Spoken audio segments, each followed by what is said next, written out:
government to bear. I talked to Katie Daviscourt in Portland the other day. She'd been assaulted all summer. And she said the same thing. They didn't seem quick to violence as soon as you made that designation. So they're thinking in their heads, they're worried. There's been 24 or so arrested in Portland. They don't want to go to federal prison. There's this video of them, one of them who was in the face of an ICE agent, and then he's in custody shaking. Once you take the mask off, they're nothing. And I was told by probably a dozen people not to tell you this. I'm going to tell it to you anyway, because it's relevant to what we're talking about. I'm living proof that you can recover from TDS. I had strong Trump derangement syndrome for probably 8 years. This is one of the reasons I recovered from it. And by the way, it's much better to not have TDS. I'm happier, I'm healthier, more successful. I even think I got a little more attractive after I got rid of my Trump derangement syndrome. Yes. You know, I'm a reporter in Seattle, and frankly, I could not care any less what any of you have to say about this meeting. Could not care any less. We're not here for you. I'm not here to convince any of you that Antifa is a real thing, because if you have not come to that conclusion by now, you are never going to come to that conclusion because you don't want to see it.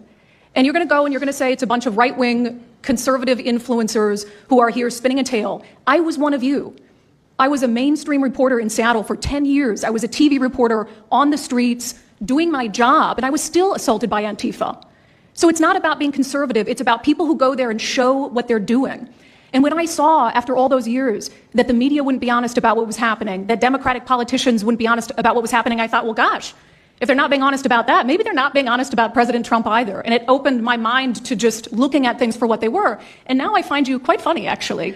Now, it's like I said, I'm much happier about it. But, you know, for me, again, I could not care any less the stories that they go to print. This is what I care about. We have 3.5 years.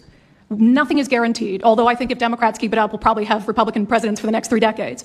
But nothing is guaranteed, and so what I want to see over the next 3.5 years is a full court press to dismantle Antifa once and for all in a meaningful way. I know, Andy, we talked before this about some ideas. That's really what we want to. I don't care what the media says. I don't care what Democrats say. They will never wake up to this fact. So we want the federal government to take as many of these cases as possible, look at the interstate travel between Portland and Seattle when it comes to these people who are committing violent acts, and hopefully in 3.5 years, they will be a shell of their former selves. Very close to that, and it's Antifa and many others, Yes. unfortunately. There are many others, bad ones.